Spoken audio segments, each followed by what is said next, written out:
안녕하세요. 반갑습니다. 주갈성의 성경 가이드 시간입니다. 한 주간 잘 보내고 계시죠? 네, 오늘 우리가 스가랴 6번째 마지막 시간을 갖도록 하겠습니다. 스가랴를 이렇게 6번이나 다루게 될 줄 몰랐는데 오늘 14장을 내용을 정리하면서 마무리 하도록 하겠습니다. 여러분, 우리 지난주에 말씀드렸던 것처럼 이 마지막 스가랴 14장은 예수님의 재림에 관한 내용입니다. 14장의 내용은 크게 세 부분으로 나눠서 이해를 해야 되는데, 14장 1절서부터 11절까지는 예수님이 다시 오시는 그 마지막 때에 대한 여러 가지 이야기를 아주 상세하게 설명을 하고 있습니다. 그리고 12절에서 15절까지의 내용은 하나님의 백성을 괴롭히던 그 원수들을 하나님께서 아주 무서운 재앙을 내리시는 장면이 나옵니다.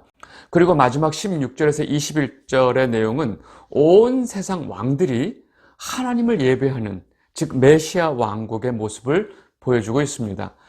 이 전체적인 내용 중에서 앞부분의 내용이 중요해서 제가 앞부분의 내용을 중점적으로 보려고 합니다. 먼저 14장 1절서부터 보도록 하겠습니다. 스가랴 14장 1절에서 2절입니다. 여호와의 날이 이르리라. 그날에 내 재물이 약탈되어 내 가운데서 나누이리라. 내가 이방 나라들을 모아 예루살렘과 싸우게 하리니 성읍이 함락되며 가옥이 약탈되며 부녀가 욕을 당하며 성읍 백성이 절반이나 사로잡혀 가려니와 남은 백성은 성읍에서 끊어지지 아니하리라. 여러분, 여호와의 날은 이 세상의 마지막 날을 의미합니다. 여러분, 그날에 그 예루살렘 주변의 모든 이방 나라들이 쳐들어온다고 합니다. 그런데 이 전쟁은 하나님께서 일으키신 전쟁입니다. 여러분, 이 세상 마지막에 이 열방의 왕들이 모여서 예루살렘, 즉 하나님의 백성들을 공격하는 이 아마겟돈 전쟁을 제가 지난 시간에 말씀드렸죠. 지금 이 아마겟돈 전쟁을 다시금 말씀하고 계신 것입니다. 그런데 내용을 보면 여러분들 의아해할 내용이 있습니다. 이 전쟁 때에 그 예루살렘 성이 함락되고 많은 가옥이 약탈되고 부녀가 욕을 당하고 백성의 절반이 사로잡힌다고 합니다. 여러분, 많은 이방 나라들이 이 예루살렘에 쳐들어와서 그 예루살렘 사람들은 이렇게 아주 처절하게 유린당하는 모습을 보여주고 있습니다. 그리고 그 와중에 남은 백성을 얘기하고 있습니다. 그리고 그때 하나님께서 이 전쟁에 개입하신다는 겁니다. 스가랴 14장 3절, 그때 여호와께서 나아가사 그 이방 나라들을 치시되 이왕의 전쟁 날에 싸운 것 같이 하시리라. 여러분, 이 내용을 보시면서 무슨 생각이 드세요? 뭔가 이상하지 않아요? 분명하게 이 전쟁은 하나님께서 지금 일으키시는, 즉 하나님께서 주도권을 갖고 시작하는 전쟁인데 모든 이방 나라들로 하여금 예루살렘을 공격하게 하는 거죠. 그리고 이방 나라 왕들이 쳐들어온다 하더라도 사실은 이 전쟁은 하나님의 전쟁이기 때문에 하나님께서 당연히 이기시는 전쟁입니다. 우리는 거기에 대해서 의심의 여지가 없어요. 여러분, 그런데 문제는 하나님께서 이들을 완전히 물리치시기 전에 이 이방 나라들이 예루살렘에 쳐들어와서 많은 백성들이 아주 처참하게 당한다는 사실입니다. 그들이 그렇게 예루살렘 성으로 들어오기 전에 하나님께서 그들을 다 치셔야 되는 거 아니에요? 어떻게 그들이 예루살렘 성에 와서 다 예루살렘 성을 함락하고 많은 집들을 부시고 사람들을 죽이고 많은 여자들을 겁탈을 하게 하고 또 많은 사람들이 잡혀가게 한다면 하나님께서 나중에 이들을 쳐서 승리하시는 것이 무슨 의미가 있어요? 여러분, 우리는 이 말씀을 어떻게 이해해야 할까요? 여러분, 이 부분이 궁금하지 않으세요? 여러분, 이 부분은 우리가 지난 시간에 13장 마지막 말씀의 내용이 나옵니다. 스가랴 13장 8절에서 9절 보겠습니다. 여호와가 말하노라. 이 온 땅의 3분의 1은 멸망하고 3분의 1은 거기 남으리니 내가 3분의 1을 불 가운데 던져 은같이 연단하며 금같이 시험할 것이라.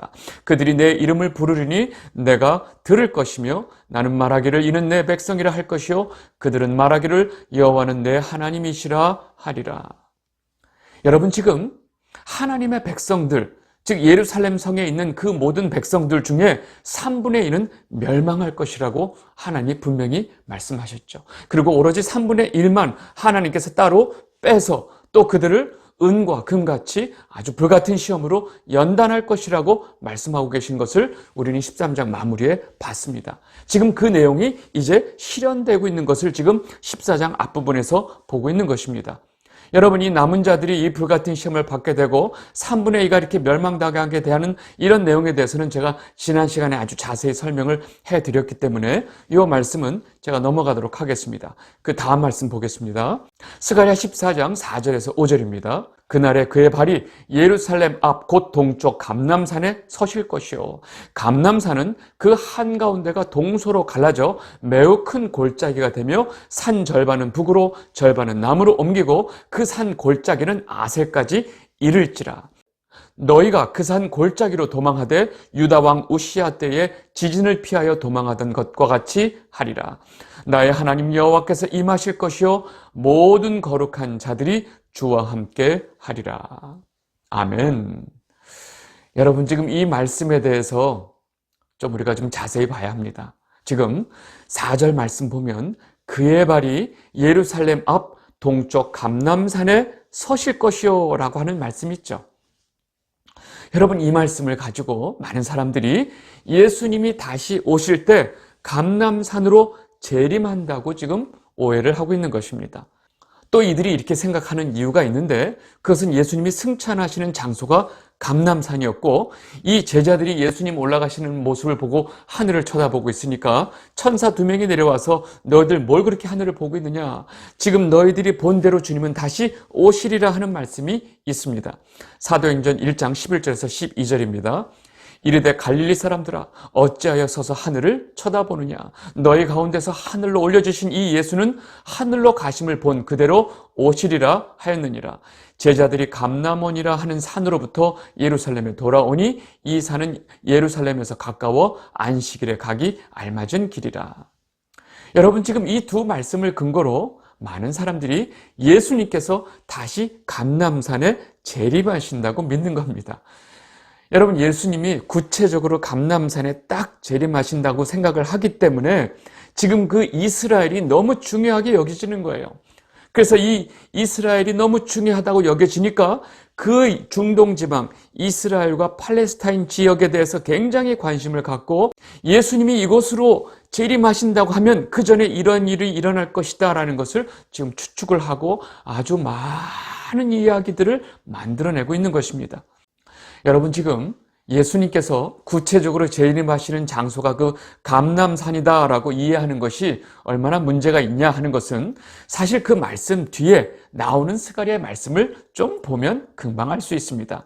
여러분, 그 이어지는 내용을 보면 감람산이 동서로 두 쪽으로 쪼개져서 한쪽은 북으로 한쪽은 남으로 옮겨진다고 말씀하고 있습니다. 그렇죠? 그리고 그 골짜기는 이스라엘 동쪽 끝에 있는 아셀까지 생긴다는 거예요. 여러분, 이 얘기는 뭐냐면 이스라엘 전체가 완전히 두동강 난다는 거예요. 그리고 이 감람산이 쪼개져서 완전히 북으로 서구로 나뉘어진다는 거예요. 여러분, 이게 무슨 말일까요? 그리고 남은 자들이 그 골짜기로 미친 듯이 도망한다고. 우시야 때 벌어졌던 그 지진 때 도망하듯이 도망한다고 좀 말씀하고 계세요. 여러분, 이 말씀은 어떻게 이해할 건데요? 여러분, 이 말씀은요, 단순히 예수님이 재림하실 때 오는 장소가 감람산이라 그런 얘기가 아니고 예수님이 이 땅에 오실 때 이 감람산과 주변의 모든 예루살렘에 어떠한 일이 일어나는지를 보여주고 있는 것입니다. 여러분, 이 말씀은 예수님께서 이 땅에 다시 재림하실 때 이 세상에 영원히 있을 것 같은 모든 피조물들이 다 파괴되고 사라진다는 것을 말씀하고 계십니다. 여러분, 산이 동서로 쪼개지는 거, 그리고 이스라엘이 두동강이 날 때 예수님은 도대체 어디서 계시는 거예요? 여러분, 이스라엘이 다시 회복되어져서 예수님이 감람산에 오실 때 우리가 거기 있어야 된다고 말하시는 분들은 도대체 어디로 마중 나갈 건데요? 감람산이 지금 완전히 다 쪼개지고 이스라엘이 두동강 나는 상황에서 어디서 예수님 기다릴 건데요? 여러분, 이 장면을 바르게 이해하지 못하면 아주 엉뚱한 오해를 하게 된다는 거죠. 지금 스가랴가 말씀하는 이 장면을 요한계시록에서 좀 더 구체적으로 설명하고 있습니다. 요한계시록 6장 12절에서 14절입니다. 내가 보니 여섯째 인을 떼실 때에 큰 지진이 나며 해가 검은 톨로 짠 상복같이 검어지고 달은 온통 피같이 되며 하늘의 별들이 무화과나무가 대풍에 흔들려 설익은 열매가 떨어지는 것 같이 땅에 떨어지며 하늘은 두루마리가 말리는 것 같이 떠나가고 각 산과 섬이 제자리에서 옮겨지매. 여러분 지금 이 장면을 여러분 어떻게 이해하고 계세요? 예수님께서 다시 오실 때 그동안 사람들이 절대로 변하지 않을 것이라고 그것을 믿고 있던 것들, 즉 해, 달, 별, 산들 같은 것들을 다 하나님께서 파괴하신다는 거예요. 여러분 해와 달이 다 그 빛을 잃고 별들은 다 떨어지고 산들은 다 옮겨진다고 지금 말씀하고 있는 것입니다.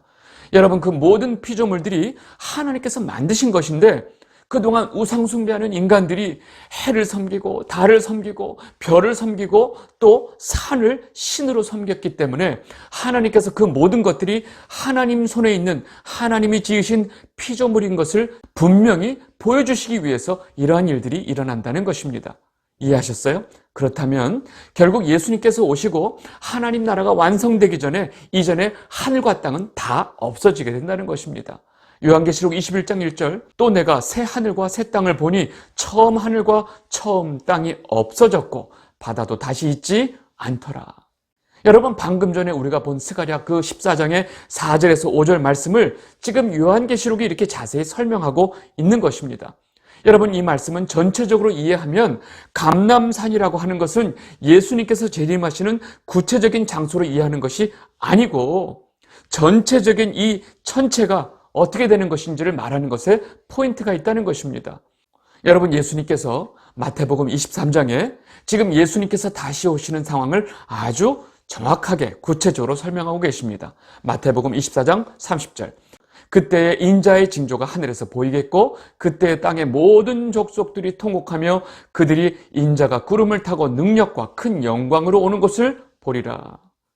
여러분 지금 예수님께서 이 땅에 다시 오실 때 구름 타고 오시는데 이 주님이 오시는 모습을 모든 족속이 통곡하면서 다 본다는 거예요.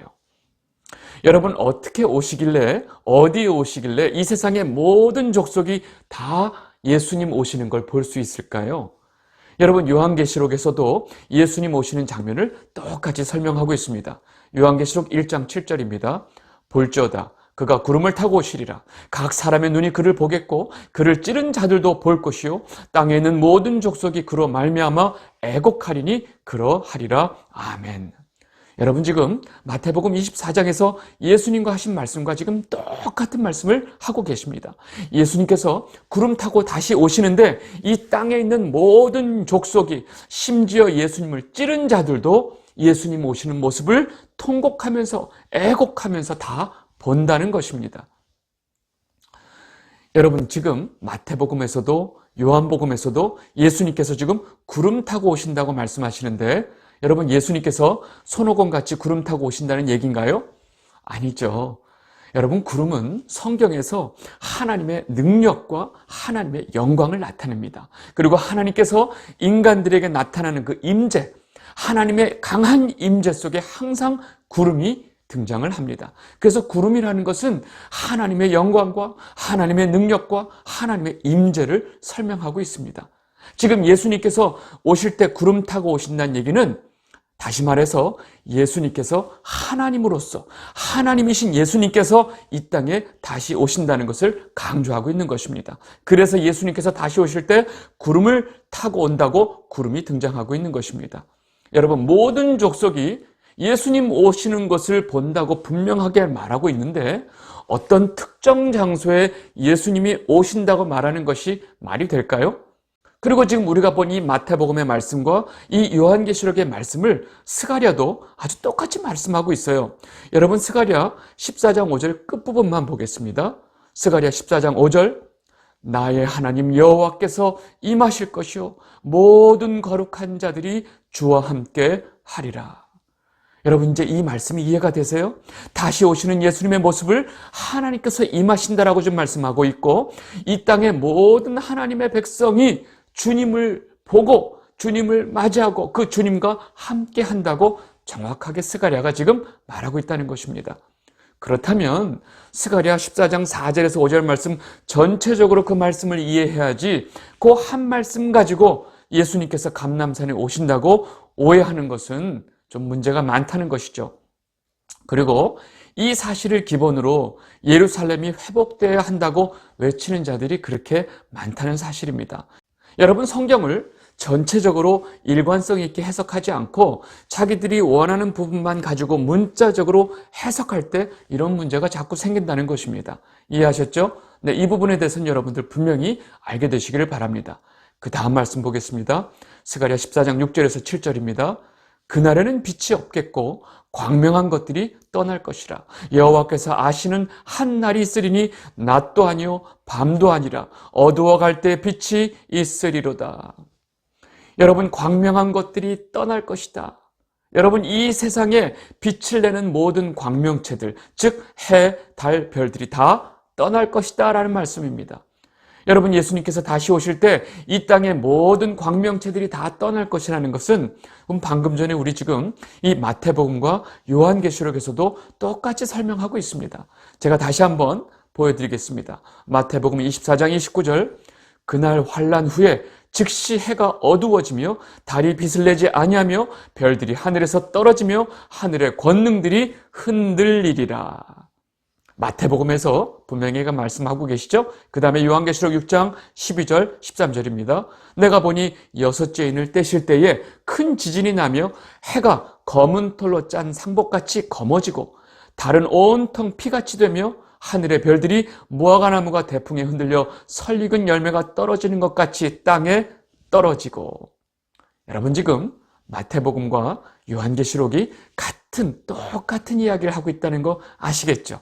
근데 이 이야기가 바로 지금 방금 스가랴서에서 말씀하시는 것처럼 광명체, 광명한 것들이 떠나가겠고를 지금 이렇게 표현한 것입니다. 다시 말해서 스가랴가 말하는 이 마지막 때의 모습은 예수님께서 말씀하시는 것과 또 요한계시록에서 말씀하시는 것과 지금 하나도 빠짐없이 똑같은 내용을 말씀하고 계시다는 사실입니다. 여러분, 성경이 이렇게 전체적으로 다 같은 말씀을 하고 있다는 것을 제가 지금 열심히 설명하고 있다는 것을 여러분들 아셔야 됩니다. 그 다음 말씀 보겠습니다. 스가랴 14장 8절, 그날에 생수가 예루살렘에서 솟아나서 절반은 동해로 절반은 서해로 흐를 것이라. 여름에도 겨울에도 그러하리라. 아멘. 여러분, 지금 이 말씀 보면서 무슨 생각 드세요? 제가 지금 이 말씀을 설명하기 위해서 또 무슨 설명을 어떻게 할지 약간 이제 감이 오지 않으세요? 네? 여러분, 구약 성경을 많이 보신 분들은 제가 무슨 설명할지 좀 감이 오실 텐데, 여러분, 생수가 예루살렘에서 솟아나서 동해로 서해로 흐르고 1년 내내 그렇게 흐른다고 지금 말씀하고 있죠. 여러분, 구약을 잘 읽으신 분은 에스겔서를 지금 금방 떠올리실 것입니다. 여러분, 에스겔이 본 그 새 성전 환상에서 보면 이 성전 문지방에서 물이 나오는 장면이 있습니다. 기억나시죠? 에스겔 14장 1절입니다. 그가 나를 데리고 성전문에 이르시니 성전의 앞면이 동쪽을 향하였는데 그 문지방 밑에서 물이 나와 동쪽으로 흐르다가 성전 오른쪽 제단 남쪽으로 흘러내리더라. 여러분, 지금 성전 문지방에서 흘러나온 물이 지금 점점 어떻게 되냐면 그 물이 강을 이루게 됩니다. 근데 그 강이 생수의 강이 되는 것입니다. 그리고 이 강이 흘러가는 그 주변의 모든 지역의 모든 생물이 번성하는 그 생명수의 강이 된다고 설명합니다. 에스겔 47장 9절입니다. 이 강물이 이르는 곳마다 번성하는 모든 생물이 살고 또 고기가 심히 많으리니 이 물이 흘러 들어가므로 바닷물이 되살아나겠고 이 강이 이르는 각처의 모든 것이 살 것이며. 여러분, 지금 이 문지방에서 나온 물이 점점 강을 이루고 이 강물이 이르는 곳마다 모든 것이 다시 살아난다는 거예요. 그리고 이 생수의 강가에 각종 실과나무가 자라고 그 잎이 시들지 않게 되고 실과가 끊임없이 또 나오게 되고 그 잎사귀는 약재료가 된다고 말합니다. 에스겔 47장 12절, 강 좌우의 가에는 각종 먹을 과실나무가 자라서 그 잎이 시들지 아니하며 열매가 끊이지 아니하고 달마다 새 열매를 맺으리니 그 물이 성소를 통하여 나옴이라. 그 열매는 먹을만하고 그 잎사귀는 약재료가 되리라. 아멘. 여러분, 이렇게 성소의 문지방에서 나오는 이 물이 강을 이루게 되고 이 강이 이렇게 온 그 천지에 생수의 강이 되는 모습을 지금 에스겔이 환상을 통해서 본 거예요. 놀랍게도 이 장면이 요한계시록에 그대로 나옵니다. 요한계시록에서 나오는 이 새 예루살렘의 그 생명수의 강의 모습을 보면 이와 똑같습니다. 요한계시록 22장 1절입니다.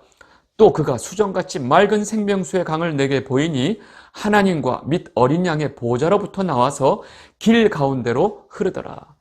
강 좌우에 생명나무가 있어 12가지 열매를 맺되 달마다 그 열매를 맺고 그 나무 잎사귀들은 만국을 치료하기 위하여 있더라. 아멘. 여러분, 지금 방금 전에 우리 에스겔에서 환상을 통해 본 그 성전에서 나온 강물의 모습과 지금 요한계시록, 지금 이 새 예루살렘 안에 흐르는 생명수의 강이 똑같은 강인 것을 아시겠어요? 아시겠죠? 네, 근데 놀라운 사실이 있습니다. 에스겔 환상에서 이 봤던 그 성전 있죠? 이 성전이 요한계시록에서는 정확하게 뭐라고 설명하느냐? 바로 하나님이라고 설명합니다. 요한계시록 21장 22절입니다. 성 안에서 내가 성전을 보지 못하였으니 이는 주 하나님 곧 전능하신 이와 및 어린 양이 그 성전이심이라. 아멘. 여러분, 이 부분이 너무나 중요합니다. 여러분, 에스겔이 환상에서 본 성전은 바로 하나님을 상징하고 있는 것입니다.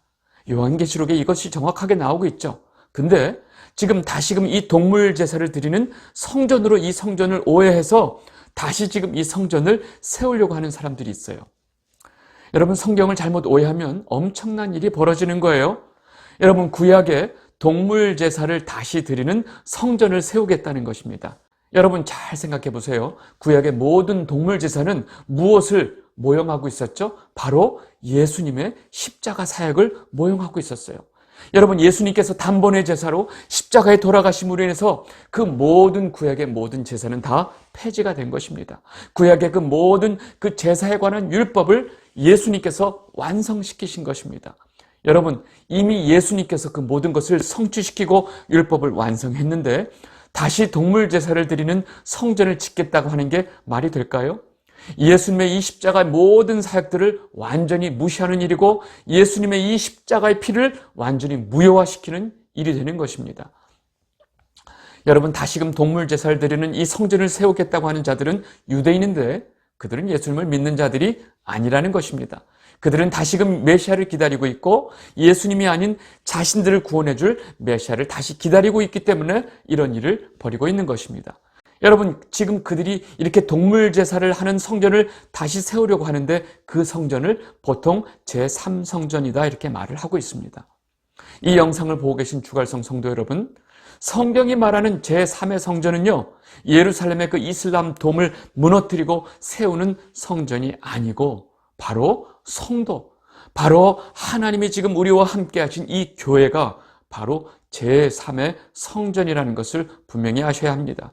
그리고 에스겔이 본 그 환상을 통해서 본 그 성전은 다시금 세워지게 될 동물 제사를 드리는 성전이 아니고 하나님을 상징하고 있다는 것을 우리는 분명하게 알아야 합니다. 여러분, 이 부분을 정확하게 이해하고 계셔야 지금 여러분들 지금 미혹될 수밖에 없는 많은 사건들 속에서 여러분들 정확하게 말씀대로 중심을 지킬 수 있다는 사실입니다. 자, 지금 제가 다시 한번 말씀드립니다. 지금 에스겔이 본 환상에서 문지방에서 흘러나온 물이 강이 되는 모습과 또 지금 하나님 보좌 앞에서 나온 요한계시록에서 말하는 그 생명수의 강이 같은 강이라는 것을 제가 지금 설명하고 있는데 여기에 대해서 분명히 이해하셨죠? 그리고 지금 이 생명수의 강이 지금 스가랴, 우리 방금 전에 본 스가랴 말씀에서 말하는 생수의 강이 바로 이것을 말한다는 것입니다. 스가랴 14장 8절 다시 보겠습니다. 그날의 생수가 예루살렘에서 솟아나서 절반은 동해로 절반은 서해로 흐를 것이라. 여름에도 겨울에도 그러하리라. 여러분 지금 스가랴서의 이 짧은 한 절의 말씀이 지금 무엇을 설명하고 있는지 이제 그 말씀이 정확하게 보이시죠? 그리고 이 생수가 바로 생명수의 강을 말씀하고 있다는 것도 아시겠죠? 여러분 그렇다면 내가 너에게 영원히 목마르지 않는 생수를 줄 것이라 라고 사마리아 여인에게 말씀하신 그 예수님이 그 말씀을 하신 이유도 아시겠죠? 네. 이 다 연결되고 있다는 것입니다. 아시겠죠? 자, 그럼 이제 스가랴 그 다음 말씀 보도록 하겠습니다. 스가랴 14장 9절. 여호와께서 천하의 왕이 되시리니 그 나라는 여호와께서 홀로 한 분이실 것이요 그의 이름이 홀로 하나이실 것이라. 아멘. 여러분 이 말씀은 이제 이 땅에 하나님 나라가 완전히 완성된 것을 말씀하고 있습니다. 여러분 우리가 날마다 하는 기도, 주님께서 가르쳐 주신 기도, 뜻이 하늘에서 이루어진 것 같이 이 땅에서도 이루어지기를 원하나이다. 우리가 했던 그 기도가 이렇게 이루어지는 것입니다. 그리고 이어지는 내용은 하나님의 백성을 괴롭히고 죽이고 대적했던 그 원수들을 하나님께서 너무나 무섭게 심판하신다는 내용입니다. 스가랴 14장 12절에서 13절입니다. 예루살렘을 친 모든 백성에게 여호와께서 내리실 재앙은 이러하니 곧 섰을 때 그들의 살이 썩으며 그들의 눈동자가 눈구멍 속에서 썩으며 그들의 혀가 입 속에서 썩을 것이요 그날에 여호와께서 그들을 크게 요란하게 하시리니 피차 손으로 붙잡으며 피차 손을 들어 칠 것이며. 여러분 이 땅에 하나님의 백성들을 괴롭히고 미워하고 그들을 압제하던 이 세상의 힘과 권력자들은 지금 우리가 보시는 바와 같이 상상할 수 없는 무서운 재앙을 맞이하게 된다는 것입니다. 그리고 그들은 결국 자기들끼리 싸워서 자기들끼리 서로 죽이면서 멸망하게 된다고 지금 말씀하고 계십니다. 여러분 이 부분 역시 사실 요한계시록에 굉장히 자세히 설명되어 있습니다. 여러분 마지막 바벨론의 멸망을 설명하고 있는 그 요한계시록 18장의 내용을 보면 더욱더 자세하게 알 수 있으니까 여러분들 가서 꼭 보시면 좋겠습니다. 그리고 스가랴 14장 마지막에 보여주는 모습은 온 열방의 왕들이 여호와를 예배하러 올라오는 모습입니다. 스가랴 14장 16절 예루살렘을 치러 왔던 이방 나라들 중에 남은 자가 해마다 올라와서 그 왕 만군의 여호와께 경배하며 초막절을 지킬 것이라. 여러분 예루살렘을 대적하던 이방 나라들의 남은 자가 여호와 하나님을 경배하러 온다는 것입니다. 그리고 이렇게 초막절을 지키지 않는 자들에게는 벌이 있다고 말씀하십니다. 스가랴 14장 19절 애굽 사람이나 이방 나라 사람이나 초막절을 지키러 올라오지 아니하는 자가 받을 벌이 그러하니라.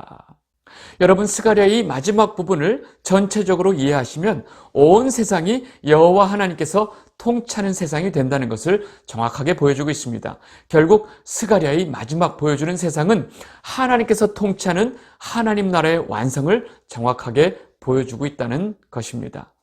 이 영상을 보고 계신 주갈성 성도 여러분, 여러분 이 세상의 끝은 예수님이 오실 때 끝이 날 것입니다. 그리고 그날은 여호와의 날이 된다는 것입니다.